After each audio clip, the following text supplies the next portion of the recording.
We're going to be doing a full body workout using dumbbells. We're going to really be emphasizing the muscles in the bicep, tricep with those arms. So focusing in on the arms first with isolations, then moving to some compound movements of the upper body, and then finishing out with legs and some bonus exercises. So if that sounds good to you, hit that like button for me to let me know you want more workouts like this. So we're gonna start out with, the biceps, those muscles in the upper arm and the front. So for this, we're going to do a wall curl. So you're gonna lean with your back flat against the wall. The important things are your hips and your head are against the wall, so you're not swinging at all with your back. From here, I'm gonna bring my elbows into my sides with my hands out in front, so I'm putting constant tension on that bicep. From here, I'm gonna pull up to the front of my shoulders and then all the way back out to straight with my arms. So that's fully straightening the arms really lengthens that bicep and gets higher tension and a more full range of motion where we're hitting that bicep more completely. So trying to really let those arms go out towards the front to lengthen that bicep. A lot of people think this top part of the movement is the important part where they have to get all the way up to the top, but really, the important part is going all the way down to the bottom. That's where you build the most tension in that bicep. Now, as you get tired, it's important to not let your head or hips come off the wall. We don't want any swinging motion to this where you're not getting momentum to come back up.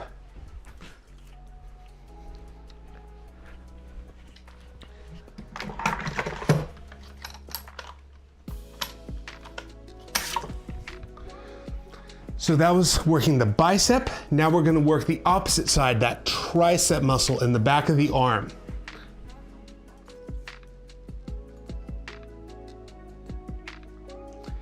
So for this, we're going to do an overhead tricep extension.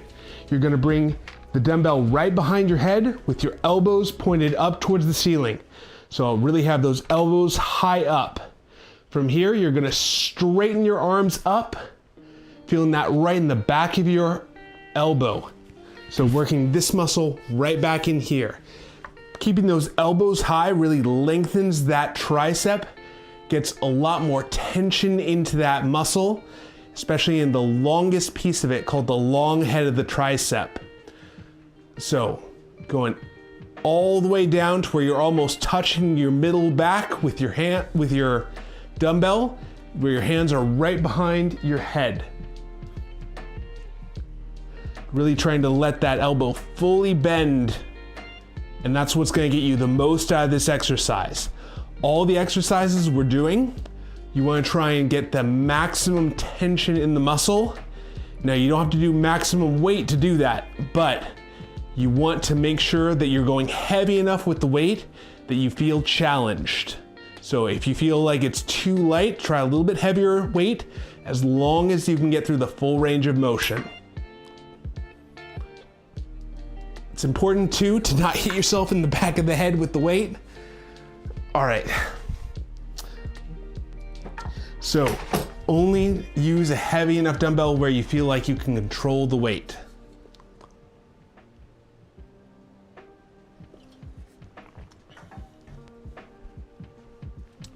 So I'm gonna move to a heavier dumbbell now because we're going to go into that was our warm-up set. Now we're gonna go into a working set. So I moved the dumbbell up to a heavier weight. I started with 10 pounds. I'm gonna move to 20 pounds for a bicep curl because I want to be challenged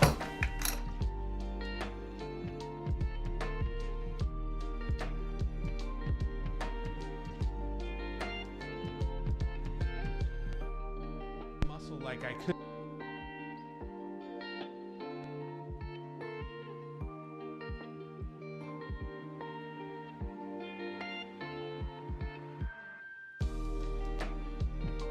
Gonna try and and get to 12.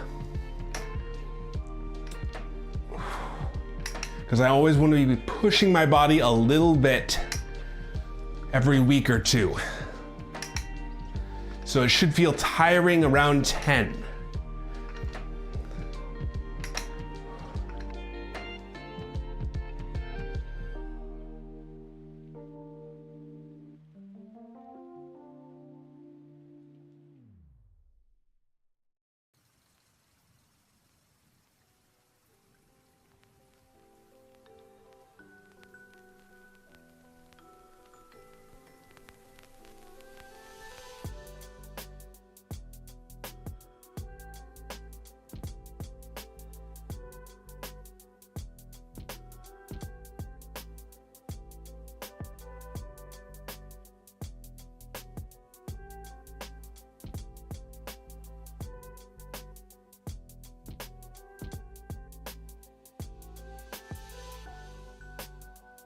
A triangle with my hands with the dumbbell right in the middle of it. So I feel like I've got a good grip on both. I'm not holding it like this. I'm sort of holding it with my full palm.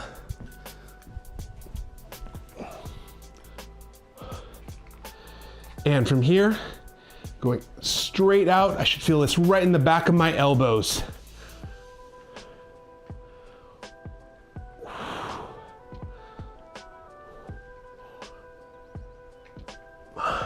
Trying to keep those elbows pointed up.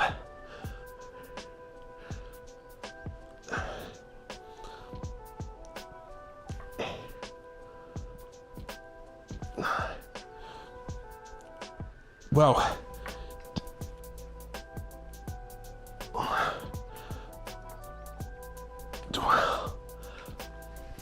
And relax.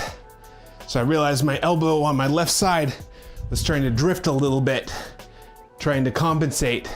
I'm more right-handed, so as I'm getting tired, my left is cheating a little bit. That's why it's good to have a mirror or something so you can see your own form. I would recommend doing it in front of a mirror because sometimes it feels right, but when you see it, it doesn't look quite right. You can see that your mind is playing tricks on you. It's very good at doing that.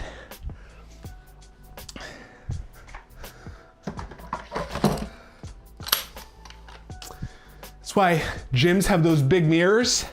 It's not necessarily just for posing, which I mean, some people use it that way, but it's also so you can check your own form to say, are you doing it correct? So if you're lifting something and one side is doing this, lifting up, the other side's not, you can see it and correct it because you might not be able to feel it because your brain is trying to make things work. So it says, oh, everything's fine, when everything is actually might be a little bit lopsided because your brain is good at doing what's called compensation techniques, where it knows it has to lift the weight, so it does that in any way it possibly can. But for hypertrophy training, for muscle strength building, we want it to be even on both sides and working the muscle we want it to be. So we don't want it to be changing the movement to make it easier.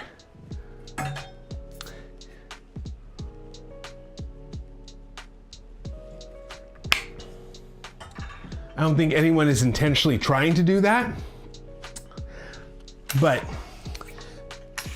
the human body is all about trying to do things more efficiently, more effectively. So it figures out, subconsciously figures out ways of doing things more efficiently. But that also means they're less effective for muscle building, because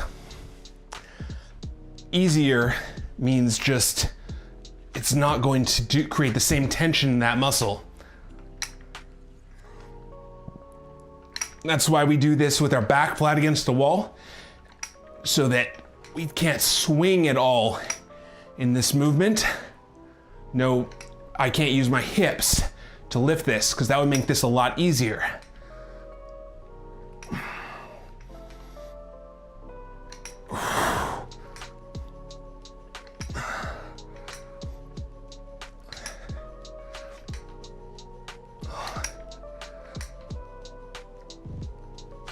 Wow.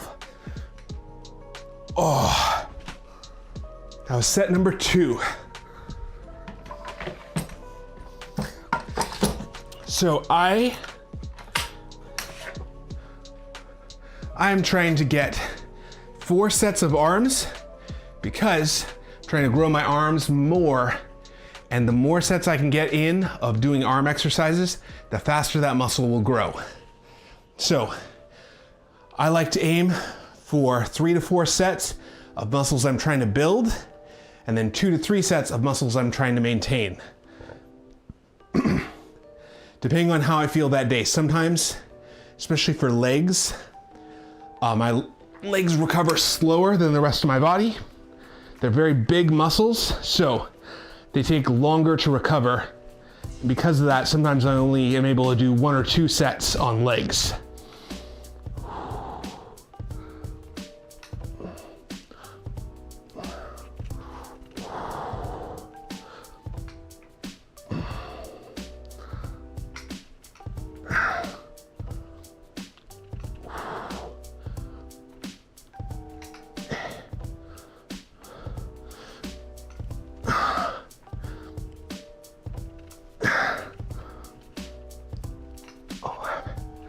And 12.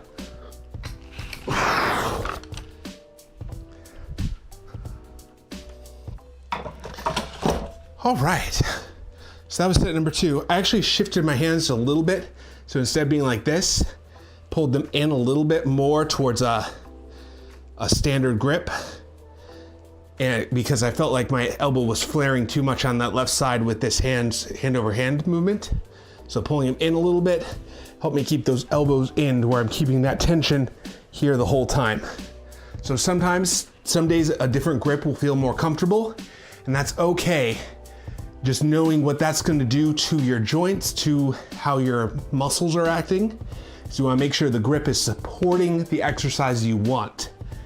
So if it's doing that, that's great. We don't want a grip to make it an easier movement, we want it to make it a more effective movement.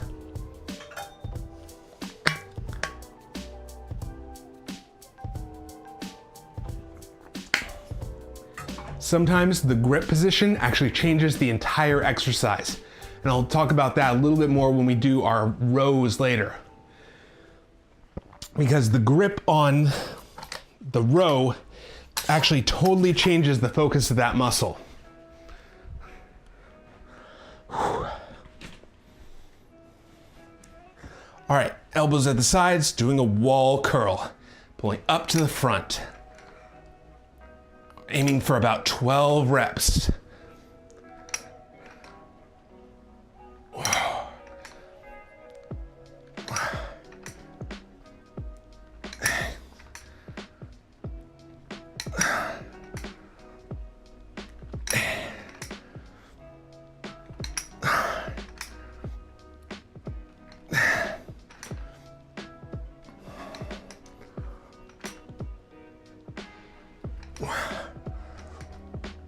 And relax. Whew.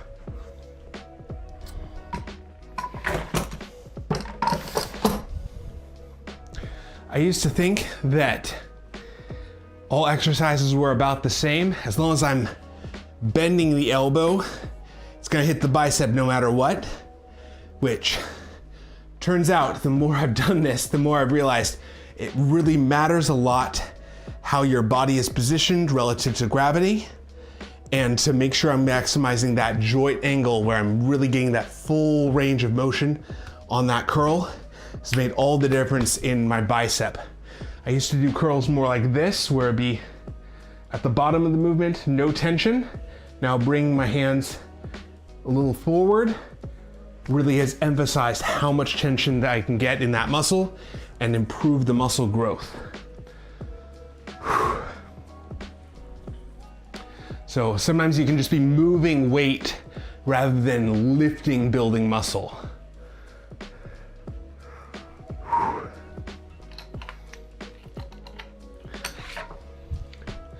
Like I said, your brain is very good at playing tricks on you.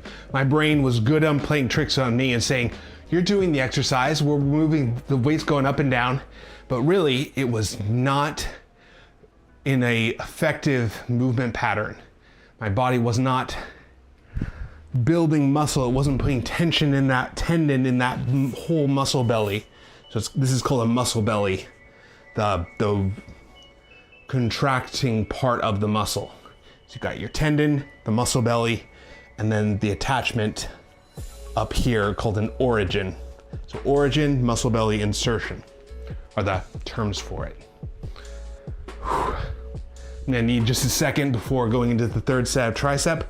I wanna take a moment because my arms feel a little shaky, and I don't want my arms to feel shaky while I'm lifting a weight over the top of my head. So we always wanna be safe in how we're lifting. If you need to take an extra minute between, it's better to be safe rather than to accidentally drop a weight. That would be really bad. So sometimes going a little bit slower actually gets you a better workout. Mostly, I can feel my grip is a little bit strained right now, so I don't want to do that. Don't want to be holding a weight over my head where my grip fails.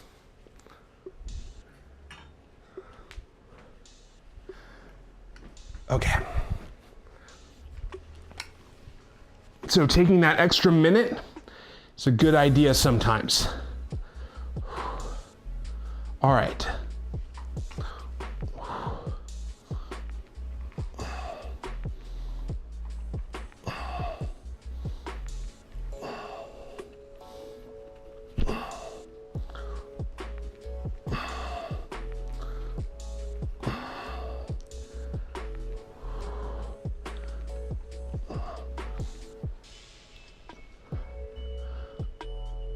I'm really trying to pull those elbows in. And relax. So, pulling those elbows in so they don't flare out like this. I want to really be putting that pressure right here on my tricep to cause those arms to grow. So, having my elbow in and up really emphasizes this big piece of tricep right here. I know for some people, they can really feel that a lot in what's called a skull crusher, where I'd be laying down like this, pushing overhead. So for some people that works really effectively, and that's a great exercise. But I found for me, that is not as much tension. I don't personally feel that as much back here in my arm. So I found doing the overhead movement gets the same muscle where I'm keeping that elbow high, but for me it's more effective. And sometimes that's what it takes, is figuring out what's gonna be the good exercise for you personally, because there's a variety of exercises, a lot of them very good. And finding the one that really hits the muscle for you is the way you want to do it. Not what's going to do it well for someone else. Everyone's body is put together a little bit differently, a little different leverage. If you think about it, my arm might be a little bit longer or shorter than yours, and that changes how that exercise feels. So it's important to try things out and really connect to, am I feeling it in the muscle I'm supposed to?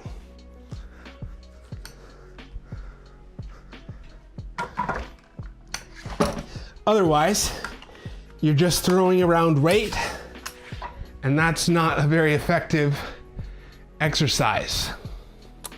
So, I know for me, doing curls, having my back flat against a wall like this makes a huge difference. So, I'm not swinging with my hips.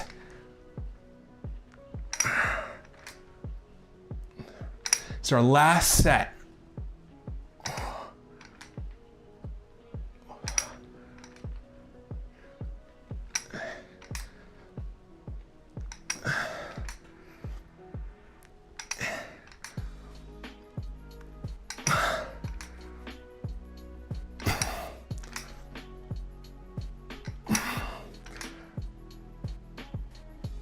And 12. And relax. Whew. You should feel that burning in your bicep after having done those. Now, I'm aiming for 12 reps because I started a couple weeks ago at 10 reps. Now, you don't have to do 12 or 10 or a particular number, but what I would say is find a weight that's challenging for you. Around 10 is a good place to start. So find one that's challenging to lift 10 times, but you can do 10. Then every week or two, add an additional rep.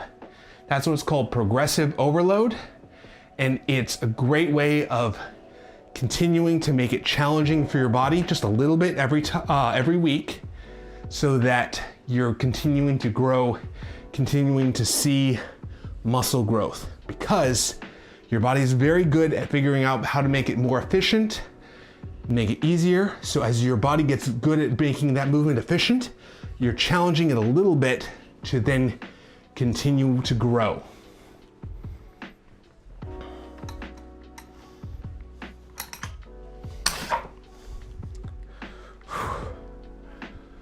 So if you're liking this content, if you want to be here live for our workouts Monday, Wednesday, Friday at 11 a.m. Pacific time, I do all my workouts live on camera. So I'm not doing anything different than I'm telling you to do. So if you'd like to be part of that, hit that subscribe button and the bell icon to be here live working out with us.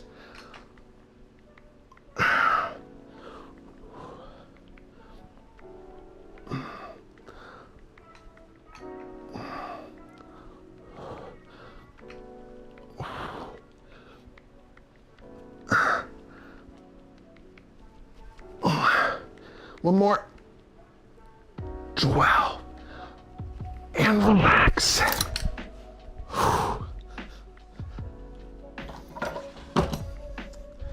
All right, so we just worked the muscles in the bicep and tricep in what are called isolation movements.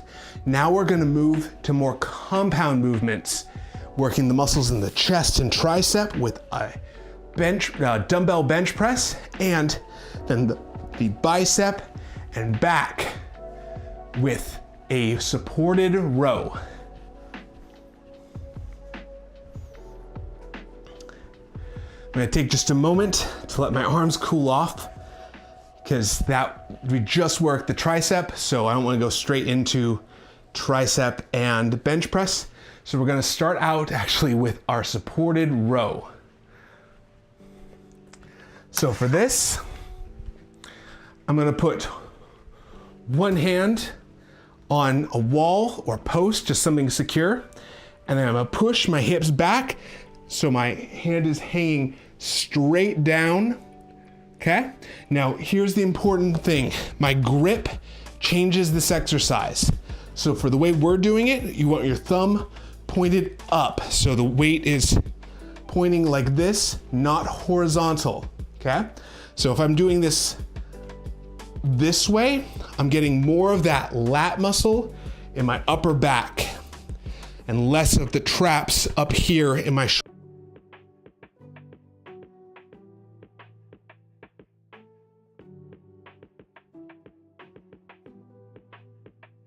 Okay, so think about pointing that elbow straight up towards the ceiling. That will get less of that bicep, more of that lat, more of that muscle in your upper back. It goes all the way from your waist into your shoulder. So if you want that large back, this is a way to build up that muscle. So pulling up to the back, it's called a row. So this one is a supported row.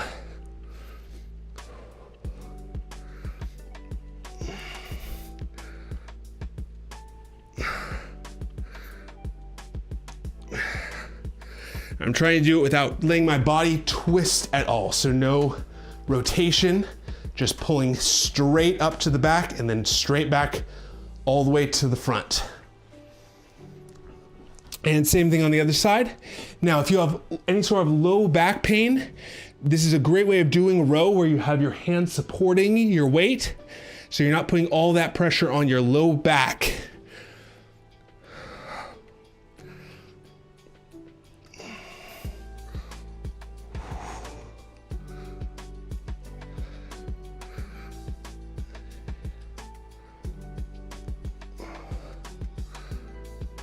I'm pulling up to my rib cage by driving that elbow back.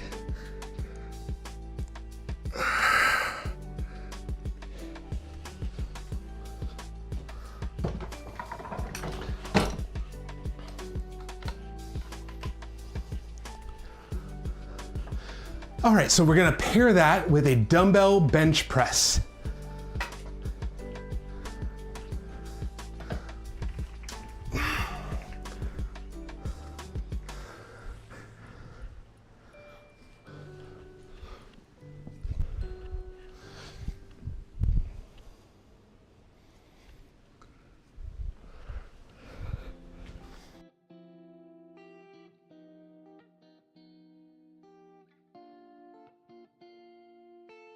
Okay, so laying on your back, you're gonna have your hands right over the top of your shoulders. So I don't want the elbows together, or I'm sorry, so I don't want the dumbbells together. I want them wide where your elbows are right over the top of your shoulders. Okay, so from here, the dumbbells stay that wide the whole time. I'm gonna bend my elbows, bring the dumbbells to the outside or the outside of my chest, and then back up, okay? So straight up, straight down, bending those elbows down and back up. Really opening up my chest, so pushing my chest out towards the front. This is working the muscles in the back of the arm and the front of the chest. It's that tricep, that pectoralis major.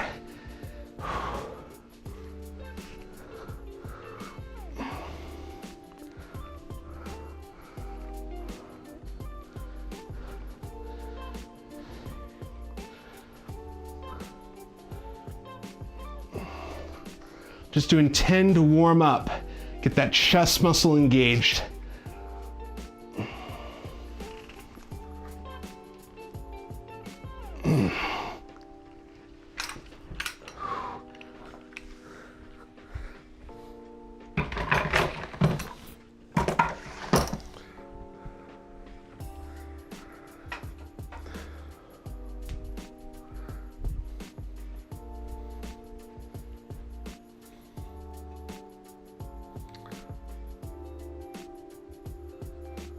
Sad moment, give me a second.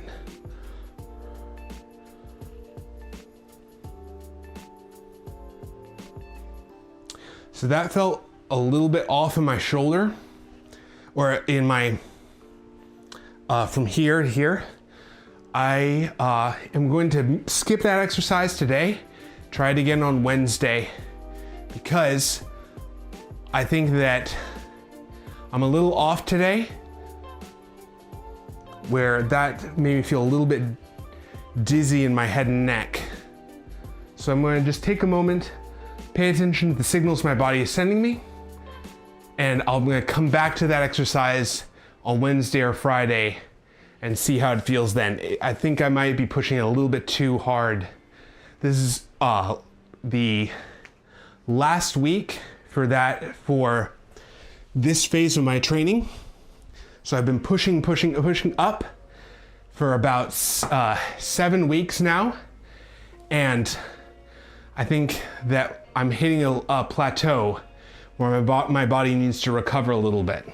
So because of that, I think that I'm gonna try it again one more time this week to see if I can get a little more out of it, but it might be that I need some actual rest and recovery to let my body heal from the work I've been putting it through. So,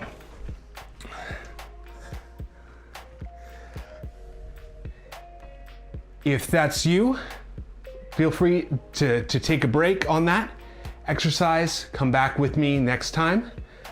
But if you want to grow that muscle, if you feel good in your chest, good in your lats, like you want to build up that muscle some more, do a couple sets of that exercise, doing the chest bench press, and then the supported row.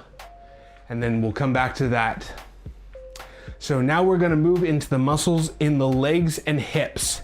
So we're gonna start by working the muscles in the quads.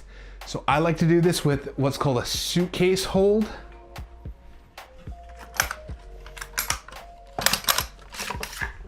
So what I do is I find squats are not very comfortable in my low back. So this is the one I found that feels much better on my low back, where I'm putting all that pressure in the quads more than I am the lower spine. So holding your dumbbells right at your sides, we're gonna go for high rep squats.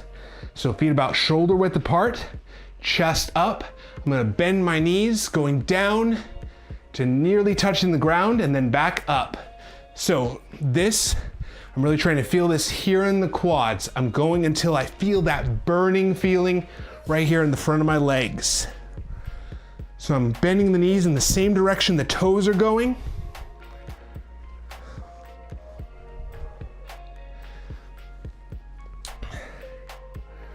I'm trying to aim for about 16 reps. Trying to keep my back straight, my chest up. The more I keep that chest up, the more it's what's called quad dominant squats. The more I bend forward, the more my hips take over.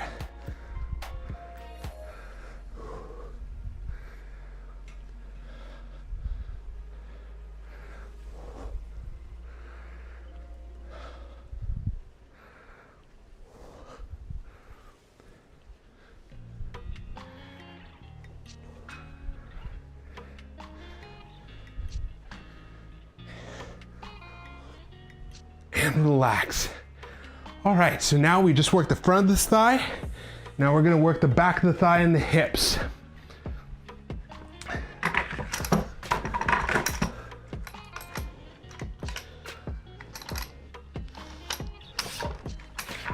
So for this, still holding 2 dumbbells, I'm gonna stand against a wall and then step 1 foot out to the front.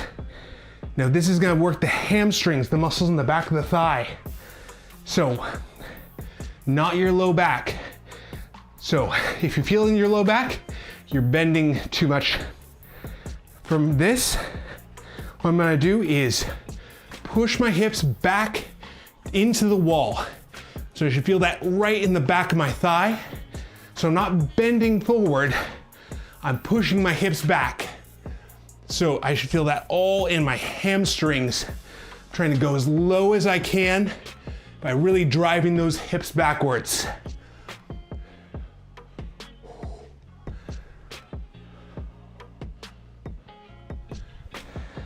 So I'm not bending with my back at all. It's all from those hips. So I'm lengthening those hamstrings, stretching them out as I strengthen them. This is a great exercise if you have tight hamstrings.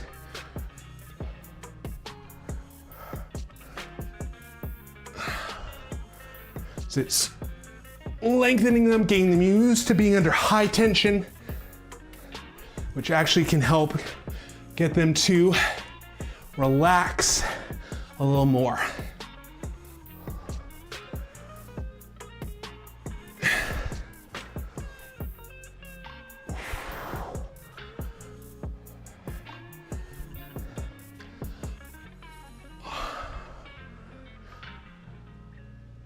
And 12, and relax. It's good to start with light weights on this because you can always build up heavier weights over time.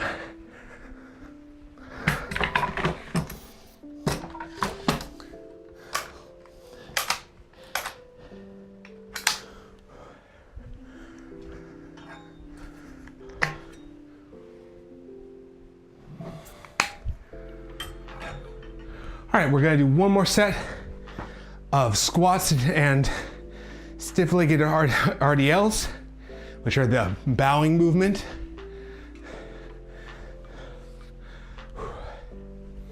Just taking a moment to let my heart rate come back down. It's good to take a minute between exercises to make sure your muscles recover. You'll actually get a better workout taking breaks between where you build more muscle, because your body can deal with the metabolic byproducts of working out, clear those, get them turned back into fuel. So,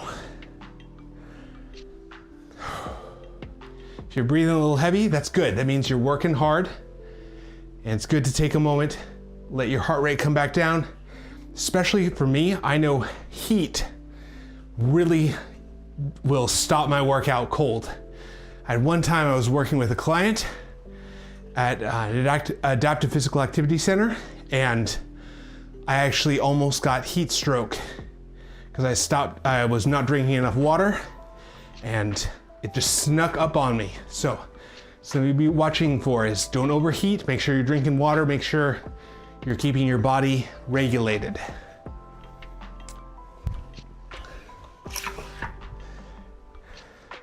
Trust me, it sneaks up on you really fast. I have a degree in exercise science, I should know those signs, but it just caught me off guard. Whew. All right, so suitcase squat. Staying feet shoulder width apart, toes pointed towards the front, knees pointed in the same direction as your toes. So bending down, keeping the chest up, feeling that in your quads in the front of the thigh.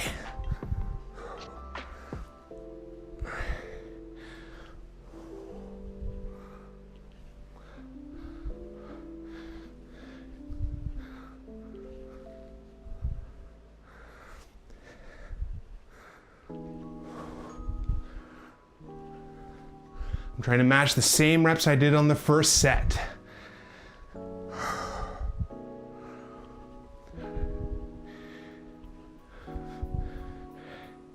So if you're liking these workouts, if you want to see more, hit that like button for me. Helps support the channel.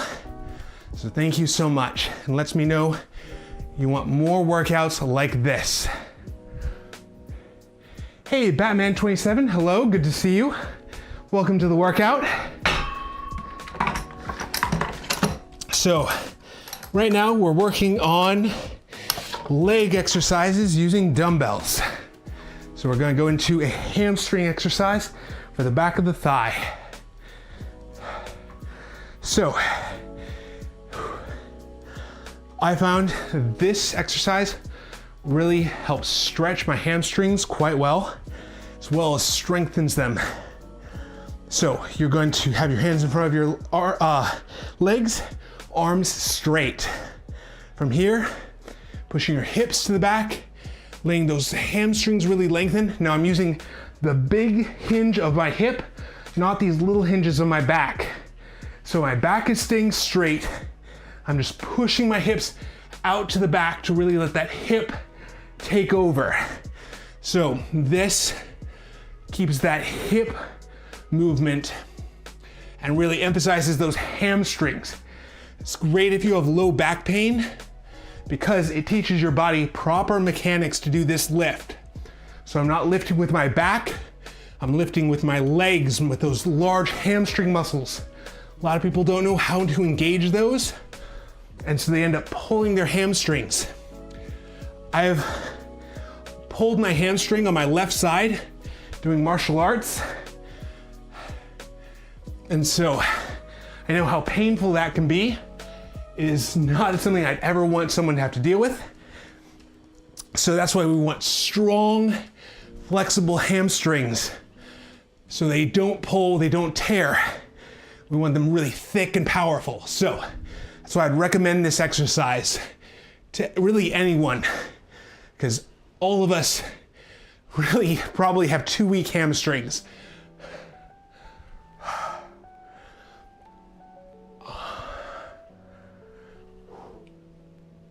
And 12, and relax.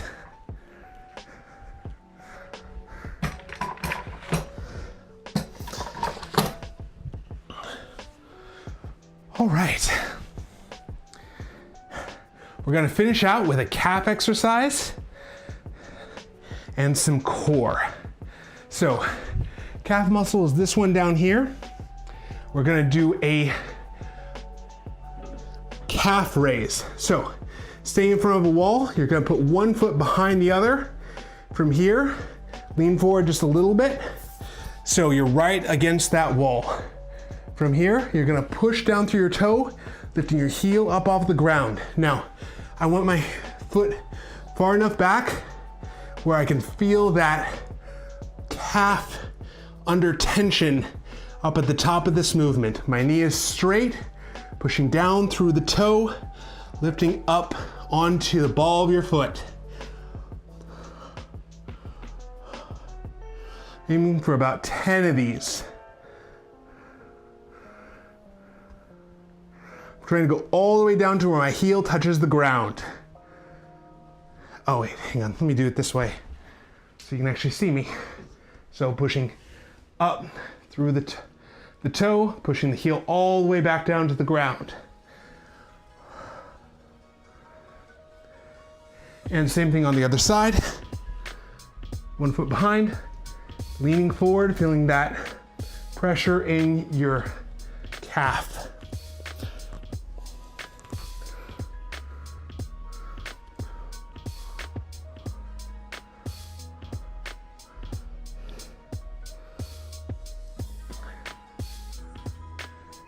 It's important to go all the way down to the ground where you're really lengthening that calf, that Achilles tendon in the back of your foot.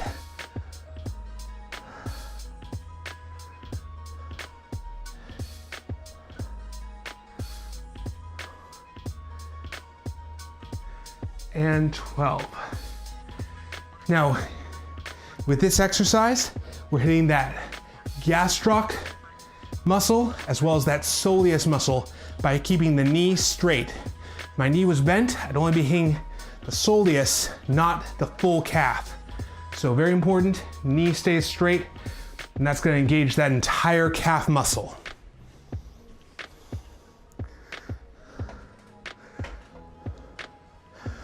Okay. So we're gonna combine that with a sit-up. Now I'm using an exercise ball for a sit-up because it lets me get full range of motion with this movement. So I can get to actually go into full extension of my spine where my ab muscles are completely stretched and lengthened. So this gets a more complete ab exercise where I get that full range of motion. From here, I'm gonna breathe out. Trying to bring my rib cage to my belly button. So I'm not thinking about sitting up, I'm thinking about folding that rib cage over. And that's what's going to really engage that abdominal muscle. So folding over up to the front. If you've never tried this ab exercise before, you'll feel it in a whole new way if you do it correctly. So I find them way more effective at targeting my abs than a standard crunch. I always feel a crunch here in my front of my hips instead of here in my stomach.